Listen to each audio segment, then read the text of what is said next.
Hi అండి, అందరికీ నమస్కారం అండి. ఫ్రెండ్స్, మన వీడియోలోనే టాపిక్ వచ్చేసి ఏదైతే రాష్ట్ర ప్రభుత్వం టీడీపీ జనసేన కూటమి ప్రభుత్వం అయితే కీలక ప్రకటన అయితే విడుదల చేసింది. రాష్ట్రంలో ప్రజలందరికీ కూడా ఉచితంగా ఇసుక అందించాలని కీలక ప్రకటన అయితే విడుదల చేసింది. అది కూడా రేపటి నుంచే ఈ ఉచిత ఇసుక పథకం అయితే అమలు కానుంది.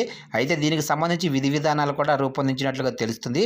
అయితే దీనికి సంబంధించి పూర్తి వివరాలు అయితే మన వీడియోలో తెలుసుకుందామండి. అంటే ఈ ఉచిత ఇసుక ఎలా అప్లై చేసుకోవాలి, ఈ ఉచిత ఇసుక పథకం ఎలా విధి విధానాలు రూపొందించారు అనే పూర్తి సమాచారం అయితే మన వీడియోలో తెలుసుకుందామండి. వీడియో మాత్రం ఎక్కడ స్కిప్ చేయకుండా చూడండి ఫ్రెండ్స్, అప్పుడే మనకి పూర్తి సమాచారం అయితే తెలుస్తుంది. ఇక లేట్ చేయకుండా వివరాల్లోకి వెళ్ళిపోదాము. ఇక రాష్ట్ర ప్రభుత్వ ఆదేశాల మేరకు రేపటి నుంచి ఉచిత ఇసుక విధానం అమలులోకి రానున్నట్లు కలెక్టర్ సుమిత్ కుమార్ శనివారం ఓ ప్రకటనలో పేర్కొన్నారు. ఇక జిల్లాలో 3 ఇసుక డిపోలు ప్రజలకు అందుబాటులో ఉంచామని, అందులో చిత్తూరు గ్రామీణ మండలంలోని బిఎన్ఆర్పేట వద్ద పాలూరు, దిగువ మాసాపల్లి, గండరాజుపల్లి వద్ద బైరెడ్డిపల్లి క్రాస్ రోడ్డు వద్ద ఇసుక డిపోలు ఏర్పాటు చేశామన్నారు. ఇక గండరాజుపల్లి డిపోలో టన్ను 200, మిగిలిన 2 డిపోల్లో టన్ను 155గా నిర్ణయించామన్నారు. వినియోగదారులు యూపీఐ ద్వారా నగదు చెల్లించాలని, ఆధార్ కార్డు, మొబైల్ నెంబరు, వాహనం నెంబరు, డెలివరీ చిరునామా వివరాలతో రావాలని, చెల్లించిన మొత్తానికి రసీదు ఇవ్వనున్నట్లు తెలిపారు. రోజుకు 3 డిపోల పరిధిలో 1000 టన్నుల ఇసుక మాత్రమే సరఫరా చేయనున్నారని, ఇక ఉదయం 6 గంటల నుంచి సాయంత్రం 6 గంటల వరకు మాత్రమే ఇసుకను ఇస్తారని, నగదు చెల్లింపులు అనుమతించారని తెలిపారు. జిల్లాలోని ఇసుక వినియోగదారులు ఈ అవకాశాన్ని సద్వినియోగం చేసుకోవాలని ఆయన కోరారు.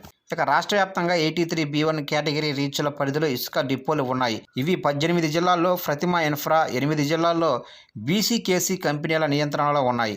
ఆ కంపెనీల ప్రతినిధుల సమక్షంలో గనుల శాఖ అధికారులు ఇసుక నిల్వలను తనిఖీ చేశారు. మొత్తం 43 లక్షల టన్నుల ఇసుక ఉన్నట్లు ప్రాథమికంగా నిర్ధారించారు. వాటిని శనివారం రాత్రికల్లా గనుల శాఖకు పూర్తిగా స్వాధీనం చేసినట్లు తెలిపింది.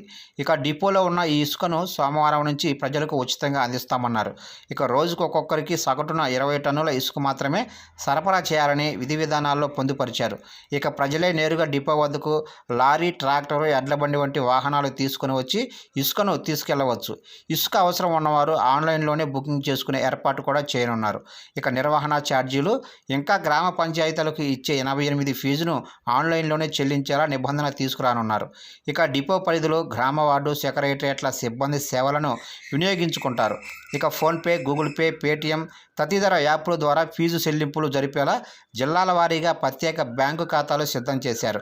ఇక ఇదిలా ఉంటే ఉచిత ఇసుక విధానంలో ప్రైవేటు అమ్మకాలను నిషేధించనున్నట్లు తెలిపారు. ఇక ఇసుక అవసరం ఉన్నవారు నేరుగా తమ ఆధార్ కార్డు, ఫోన్ నెంబరు వివరాలను జత చేసి డిపో ఇన్ఛార్జి వద్ద ఆన్లైన్లో బుక్ చేసుకోవాలి. గృహ నిర్మాణం, ప్రభుత్వ అవసరాల కోసమే ఇసుక ఇవ్వనున్నారు. ఉచితంగా ఇసుక తీసుకువెళ్లి ప్రైవేటుగా డిపోలు ఏర్పాటు చేసుకుని అమ్మటానికి వీలు లేకుండా నిబంధనలు తీసుకొస్తారు. ఇక ఉచిత ఇసుక దుర్వినియోగం కాకుండా మరొకసారి మాఫియా ముఠాలు విజృంభించకుండా వీటిని ప్రతిపాదించినట్లు తెలిసింది. ఇక ఇసుక విధి విధానాలపై సీఎస్ నీరబ్ కుమార్ ప్రసాద్ శనివారం జిల్లా కలెక్టర్లు, గనుల శాఖ అధికారులతో వీడియో కాన్ఫరెన్స్ నిర్వహించారు. జిల్లాలో ఇసుక లభ్యత, ఉచిత ఇసుక విధానంపై మాట్లాడారు. ప్రతిమ ఇన్ఫ్రా, జీసీకేసీ ప్రతినిధులు కూడా హాజరైనట్లు తెలిపింది. ఇక రీచ్లు, స్టాక్ పాయింట్లలో తమ నియంత్రణలో ఉన్న ఇసుకను గనుల శాఖకు అప్పగించామని కంపెనీల ప్రతినిధులు నివేదించినట్లు సమాచారం. తమ బకాయిలు చెల్లించి కాంట్రాక్ట్ సెటిల్ చేస్తే స్వచ్ఛందంగా తప్పుకుంటామని, ఈ మేరకు ఆ కంపెనీలు లేఖలు సమర్పించినట్లు అధికార వర్గాలు పేర్కొన్నాయి. వీటిని డీఎంజీ పరిధిలోనే న్యాయ విభాగం పరిశీలన చేస్తుంది. కాంట్రాక్టు టెర్మినేషనా లేక కంపెనీలే వైదొలుగుతున్నట్లుగా సెటిల్ చేయాలా అనే దానిపై ప్రభుత్వం స్థాయిలో నిర్ణయం తీసుకుంటారని ఓ సీనియర్ అధికారి పేర్కొన్నారు.